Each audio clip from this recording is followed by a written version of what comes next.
Ladies and gentlemen, welcome back to Satisfactory. I'm AxionEvolved, and today I know I say this a lot, but we've actually got a lot of stuff that we kind of need to start checking off. And, it's looking over what we did last episode. I'm so proud of this train spiral. I think it's awesome, and we got the trains going and everything, right? So, I mean, look at that. We just got trains galore. Might be some more coming up, but anyway. Let's just hop right into this episode. Okay, so last time we also did a bunch with our storage system over here. And I got a couple good comments specifically relating to sushi belts and things of that nature, right? And one of the constraints we had was that we didn't, I don't have a lot of alclad aluminum sheets, right? So I can't really Mark 5 belt everything. But what I did finally get to the point of, you see some of these lines are backing up. I did go ahead and set up our overflow. And as I kind of mentioned, I'm just doing like 6 lines to, or 6 splitters to a line. And just kind of carrying that over. There's room to expand as necessary, but this stuff just kind of goes over here and goes into the sinks over there, right? So, a lot of good comments, right? Specifically, upgrading these belts that are taking off of the belt, off of the main sushi belt. You want them to be as fast as possible, right? And so eventually, and not even eventually, in this episode, I'm going to get these all upgraded to Mark 5, right? So what does that mean? What is the implication there? Well, we're going to do aluminum. When I say that, I mean we're going to move into aluminum. That's kind of the logical next step. And a lot of the stuff that we need requires aluminum production. So that's something that we're going to have to kind of figure out and kind of get going. But I also have another announcement. And because we are now well into February as I'm recording this, we had to go ahead and put all the Christmas decorations away. So you'll notice... I'm sorry, ficsmas decorations. So you'll notice out there, it's empty. Right? We went ahead and we did the good, responsible thing, and we put all of the ficsmas decorations in storage. But that doesn't mean they're gone, right? We still got them. In fact, if I go this way, God, I love the way this base looks. I can't wait until this is a little bit more done up, right? Let's get a little bit more official here. But right down here, I made a little storage spot. So all of our ficsmas decorations and all of the materials are just kind of put up in here. We have so many gifts. And of course, none of this stuff works because it's no longer ficsmas. But when next year comes around, we're going to be ahead of the game.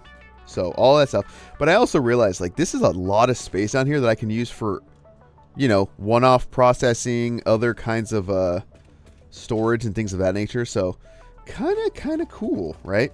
So what's going to be the plan for today? Well, we got to look at some stuff, right? Here's what I kind of want to do, right? Tier 8 has a lot of stuff that I want. I selfishly want this all right now. And it's kind of hard to plan endgame type factories without endgame type materials, right? So a couple things specifically. Number one is I want this leading edge production. Why? Mark 3 miners.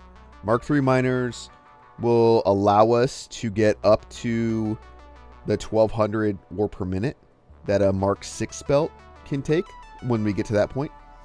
So I want to start creating production lines with the maximum amount of output possible, right?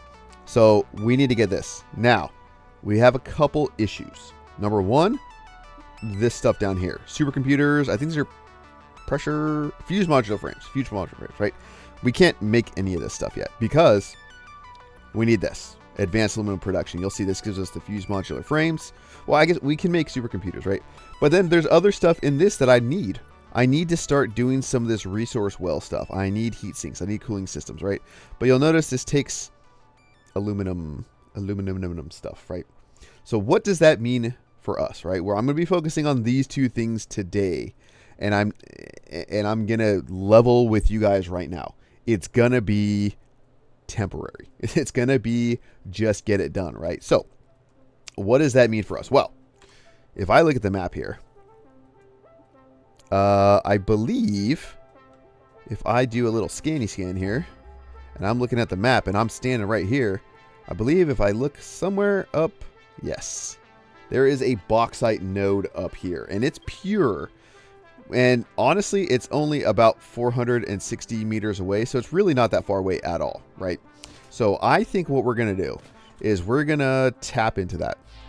Just real down and dirty tap into it, and at least get like the bare minimum of aluminum production going so that we can kind of progress some things, right? So I'm going to go over there and get something set up, and then I will kind of walk you through how that all works. Okay, so as we're just in the middle of the pink forest here, which is super dangerous, by the way, like incredibly dangerous. Here we are right here at a pure bauxite node. And this is kind of the perfect example of why we need Mark III miners, right?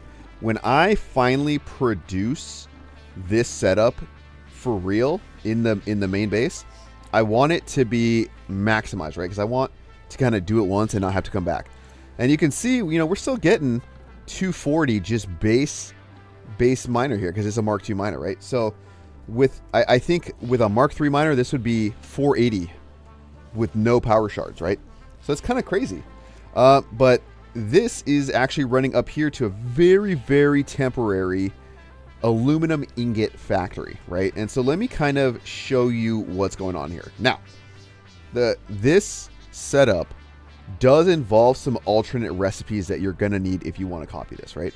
Because I think one of them is this sloppy alumina, right? So you're going to need to find this before you start that. But all this does is this takes in bauxite, water, makes alumina solution. And we're getting the water just like literally right down here. So just, again, like I mentioned, down and dirty, we're just kind of making it work. So what happens is that alumina solution comes in to another refinery where we have this aluminum scrap, right? Now, this takes alumina solution and coal. So when we make this at the main base, this may be a good candidate. We'll either find other coal or we may take some of this from the Blue Crater Lake. I'm not sure. But for now, we're getting it from a node way over there. So you see I'm kind of just piping it over here. It's nothing crazy. I don't even think that's like a good coal node. It's impure, right? So we just kind of have it doing what we need it to do. But coal alumina solution makes scrap and water. What I'm doing is I'm valving, right? So you see this takes 200 water. This outputs 120 water.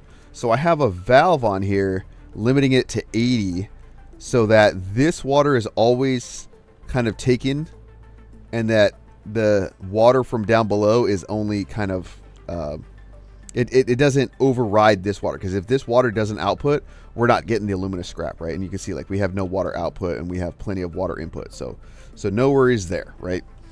So then this scrap is going into another alternate recipe, right? This pure aluminum ingot recipe. And it literally is a 2-to-1, which I think is super efficient, right? Because if I look at aluminum ingots in the codex here, there's two ways, right? There's one where you do... I think this is technically, this aluminum ingot recipe, I think is technically more efficient. It's a 3-to-2 instead of a 2-to-1, but it requires silica, right? Whereas this is just straight up.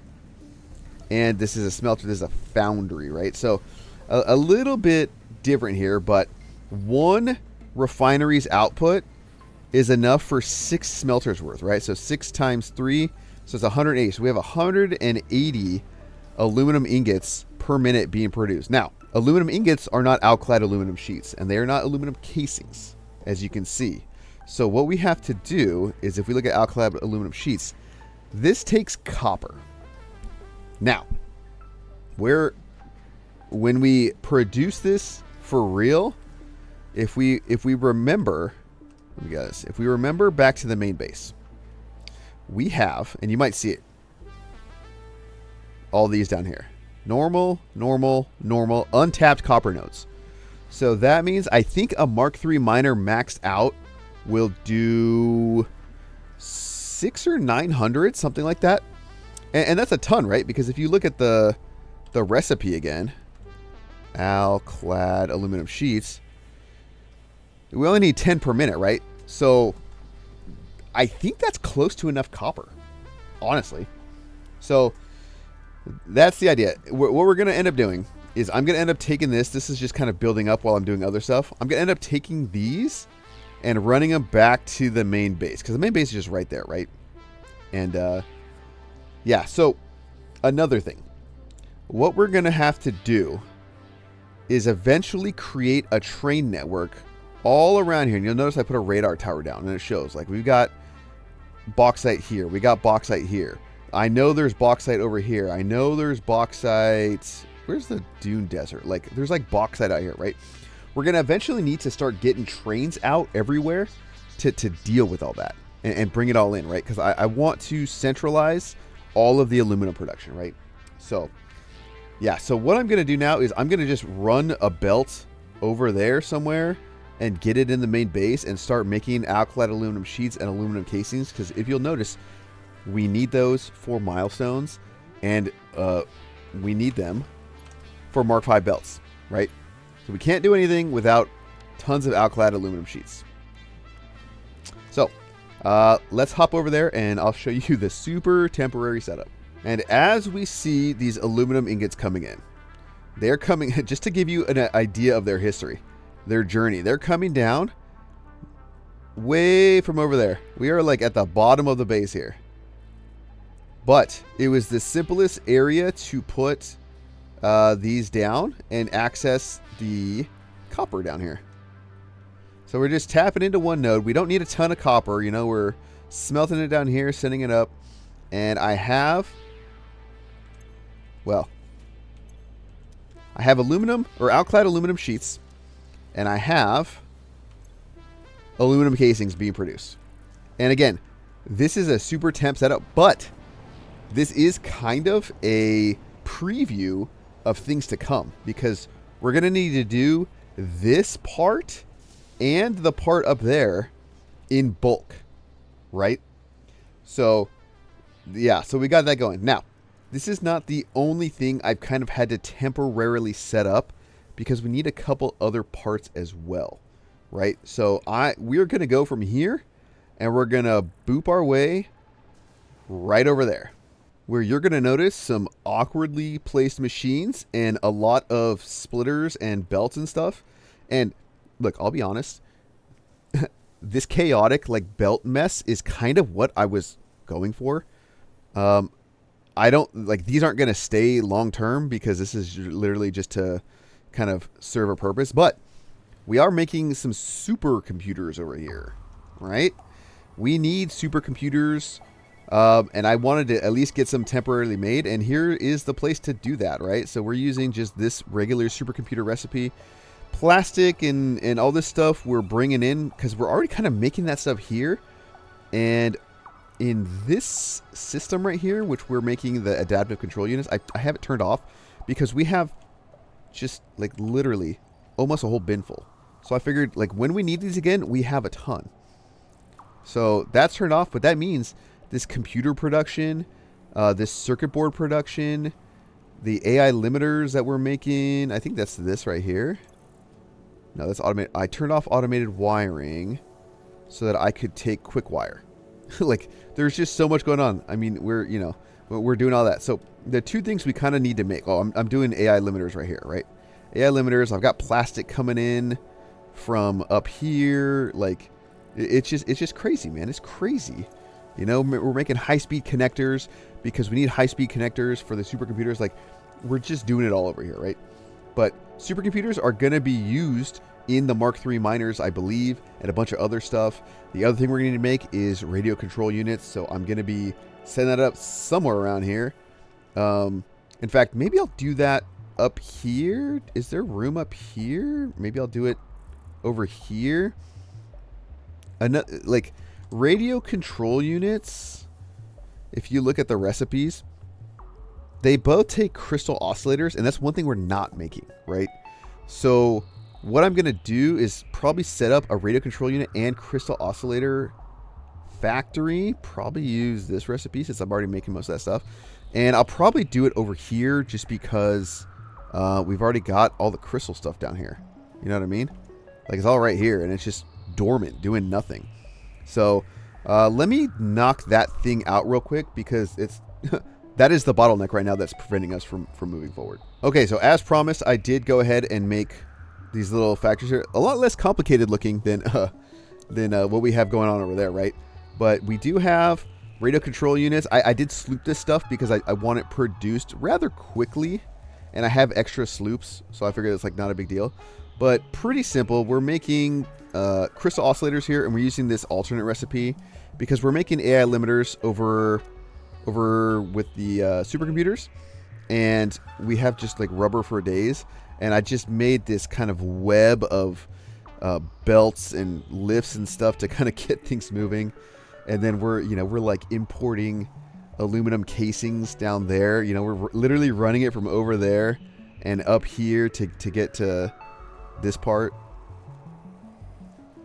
And I'm like infusing some aluminum casings into the process. So I think we have some radio control units producing, but you know, they'll get there, right? If I look at the radio, yeah, so we've got 6, but we're gonna need them for the advanced aluminum production. So it's kind of a waiting game, right? But yeah, so rather than have you guys just sit and wait, we're just gonna go up there, and we're gonna go ahead and start knocking some of these milestones out. Okay, so as promised, I have my radio control units, this, and 70 billion wire, and let's launch it. Milestone reached. The resource well pressurizer and extractor can harvest nitrogen, crude oil, and water from underground wells. That's actually huge. Nitrogen, being a gas, does not need pumps for pipeline transportation. Fixit does not process most of your metrics, but I do. According to Fixit predictions, you are exploiting this planet with unexpected efficiency. They did always struggle to see the true potential of things. Nothing about you is unexpected to me, and therefore you are performing exactly as expected. Okay, thanks, Ada. So this unlocks some stuff. Now, I already have the materials for this, so we're just going to go ahead and run that as soon as the pod gets back from its journey.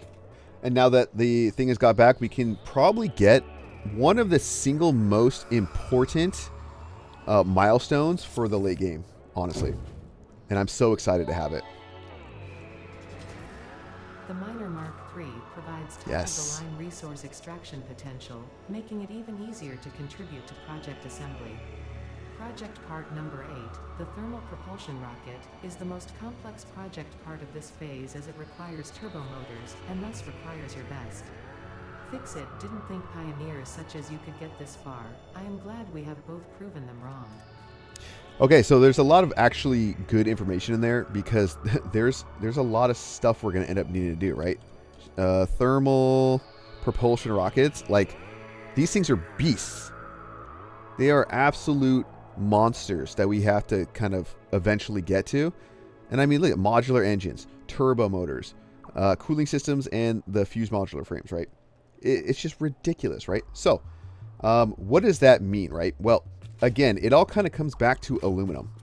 It doesn't matter how much we can, like, how much we can build if we don't have like the belt infrastructure to kind of support it all. So I think my plan is I'm going to use this floor right here, this big upper area for aluminum, right? So that, oh, look at the train. I love the way it looks. I was thought about also maybe like crisscrossing trains through the pit if necessary. We may end up doing that. I don't know. But it's on the table, we'll just say. Anyway, so yeah, so I think the next big step is to kind of prepare for the aluminum. But we did unlock some big things, right? Mark III miners, but look at what it needs. It needs those fused frames. It needs the supercomputers. You know what I realized? Actually, hold on. Do I have the miner? Portable miners. Do I have those automated? I do. I need to make one of these setups, because if you look at all the miners, they all take the automated miners, and I'm just making those by hand. When I can just throw, make a really quick factory and throw those into a dimensional depot and just always have them. So anyway, that's a tangent, but these things start to require very complex parts, right? And it's like, there's no reason at this point in time to even worry about the complex parts when we don't have the infrastructure for the logistics, right? We don't have this stuff in mass. I mean, I have a lot of it right now, but we're not making them in the quantities that we're going to need, right? So I think aluminum is the next big project we're going to do, because it's going to help us with everything else. It's going to make this go faster. It's going to make everything go faster, right? So yeah. Now, the other big thing we just unlocked is, where is it? Resource well pressurizer, right? Now, this is a big deal because we have very close to us quite a few wells that we can access, right? And there are a few things, if we start looking at like blender recipes and things like that, there's a few things we're going to need, right? Nitrogen gas being one of them, and water, right? So I think right over here, you can kind of see it from here. If I zoom in, right? That was kind of a slow zoom, but if you'll notice, like that's a resource well right there. That's water, And where we're located, we don't necessarily have a ton of water. There's water here, and that's something I'm 100% going to tap. I believe we have a water tractor like in here, so maybe that's some water too.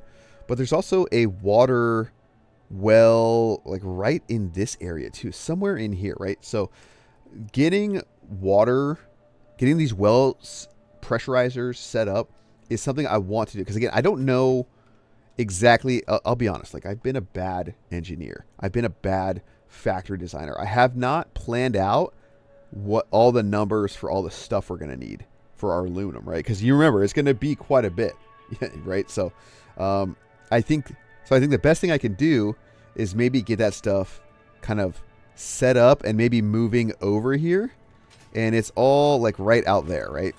So let's go ahead and kind of migrate out that way, and let's talk about the plan for all that stuff. Okay, so as I mentioned, we were just right over, right? That's the main base. You can see everything. And right here in this area, right? So we're right here. Remember, Blue Crater Lake's down here. We have like infrastructure going right over there.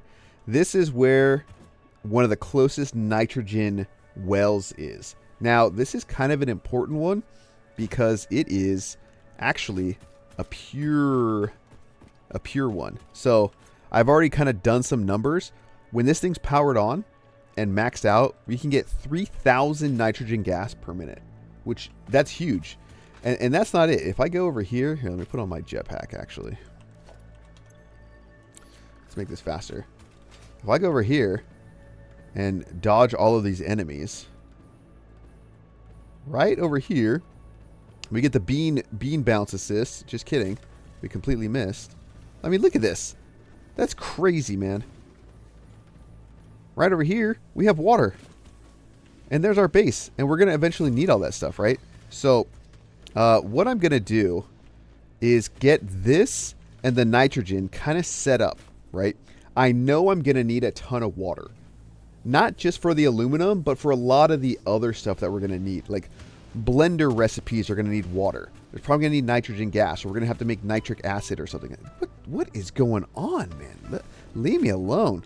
So anyway, the plan is get that all tapped up, move it off in this direction. And I want to keep options open, right? I'm probably going to do kind of like a sky bridge. I'll probably put a platform right up here to kind of grab everything. But I want to keep this lake as, like, I want the logistics to keep in mind using this lake for more water eventually, right? Because we're going to go right over here. And again, I don't have this all planned out necessarily. So I don't really know where everything needs to end up. You know what I mean?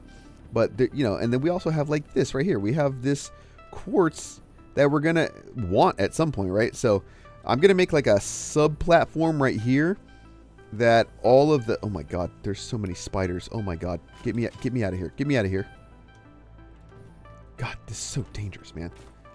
Yeah. So all this stuff is going to be over here. And then from here, we can kind of just logistic it wherever we need to. You know, I can put some walls down. I can run the pipes along the walls. They can look kind of cool and probably like get to over there, right? Because if I'm looking at like aluminum scrap, you know, I think there's like a recipe that uses sulfuric acid. Like maybe that's an option. There's just a lot of ways to get to scrap, right? Ooh, what is this one? Alumina solution, petroleum coke. That makes a ton. We're using this one right now, which is a 2 to 3. What is this? This is a 3 to 5. I'll be honest, I didn't even look at these. And that's the thing. We're going to have to kind of like figure this all out. You know what I mean? Let's see. Nitric acid. What does nitric acid use in? Quartz purification. Okay, so we don't quite have that. But there's just, you know what I mean? There's like so many... There's so many things you can do. Bauxite, sloppy aluminum, you know? So I just want to kind of have this stuff over here. Oh, I think actually, I don't have rocket fuel unlocked, but I think rocket fuel is one of the things where maybe nitrogen also comes into play. So anyway, I'm going to kind of accomplish a lot right now. I'm going to, you might notice, you see some spirals there. We'll go over there and talk about that in a second, but I really want to get this stuff run so that it's at least kind of done. And then we'll kind of talk about decor, because I'm going to work on a little bit of that as well. I'm not going to lie. So I will see you guys on the other side. And this is all super basic, right? So no need to worry about like missing out on. My God, did these guys just spawn from nothing? What is going on here? Oh, I'm being assaulted, man. Look how far they throw those rocks. Yeah, I need to get my weapons factory like really kind of set up too. Like that's something else I want to do. But anyway, let me get this stuff all run for you guys, and then we'll talk decor as well. Look, it doesn't look like a lot. It's just a platform, but it was quite a bit of work. I'll be honest here. Okay. So as I mentioned, I have some sky bridges and some towers going, and you'll note like there's a ton of infrastructure, right? So let's kind of follow this, and I'll kind of show you, right? So like I mentioned, this is 3,000 nitrogen gas. This is like 1,050 or something water, right? But you'll notice like I kind of just, I'm just kind of like following the terrain, and here, let's go jetpack. I think it's a little bit faster than hoverpack. Let's go check out the nitrogen. I try to make it kind of as unobtrusive as possible, and I'm really trying to destroy as little terrain as I have to. But I think it kind of came out okay, design-wise. Like, there's only so many ways you can hook up a bunch of pipes and have them go. Now, what really did help me, I had to, like, break down and make some pipe stacks. This blueprint really saved me, because you'll notice there's a lot of parallel pipes running, and it just kind of became a pain to place them all manually. So, but yeah, as I mentioned, this thing is producing 3,000 per minute, and it's also using 500 megawatts per minute. So that's another something to keep in mind. But one nice thing about gas, I don't know if you guys heard that earlier, if you've never played this game, gas requires 0 pumps. There is no head lift at all for gas. And of course it's not flowing because the pipes are currently all full, right? So you can put gas wherever you want. And honestly, if you're going to turn gas into a liquid, i.e. you're making it into some kind of acid, it's probably a good idea to do that as high as you can, so you can let gravity do all the work with the acid afterwards. Just a little tip, right? Water is very much the same situation. But we'll go over there and kind of take a look. And you can also see a little bit of the decoration that's been going on too. Hold on, we have to dodge Murderer's Row here. Now the water took a little bit more effort just because there's head lift, right? But yeah, 1,050. I have these all maxed out. Again, we're going to have so many power shards that I'm not worried about necessarily like saving them all. I have a ton of slugs that I need to eventually feed into my system. But yeah, I kind of updated all the decor for the trains out here to match kind of what we have going. Am I safe here? Yeah, I'm safe right here. I haven't quite got into the biome yet, but yeah, I'm just, I'm working on it.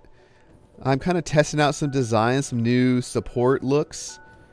I think it looks pretty good. And another like bright side of doing this is I was able to run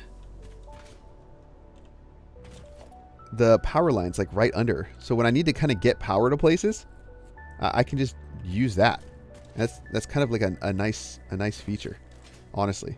Yeah, so this is all just running back, and we'll eventually, I promise you, by the next episode, we will know how much. Oh, slug. I'll have to get that later.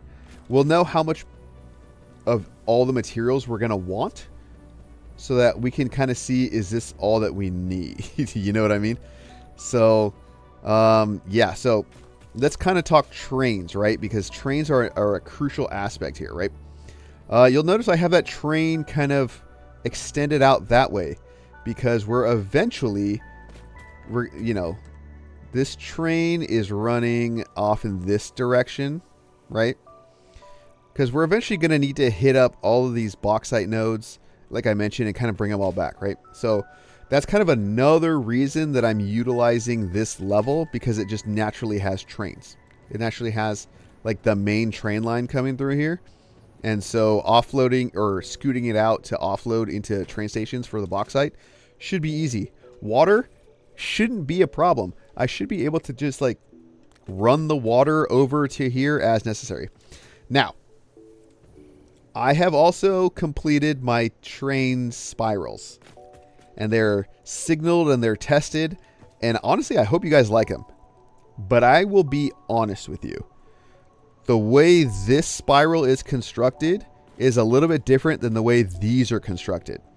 Now, I mentioned before, with these constructions, I didn't have the ability to stack them, right? Here, this is a time to put this back on. Right? Hello? There we go. Because there would have been clipping right here. But I figured out a way that I could do this over here where I don't have any kind of clipping, right? And I think it looks okay. It squishes, the tracks a little bit, but I think it's fine. And what's even better is I have fully tested this, and it is completely functional. So all the way up and down, and I've left the scaffolding in place this time, so you guys can kind of see how I did it, right? Really what it is, and it's kind of funny, right? If I did not have these flat portions where I kind of like need to do things, then it would be a little bit more symmetrical looking. But all of these are equally spaced apart. They all have 5 foundations in between them, which kind of like worked out. So yeah, I think it looks okay. And like I mentioned, it's completely functional. Like you can go from down there and get to any one of these levels.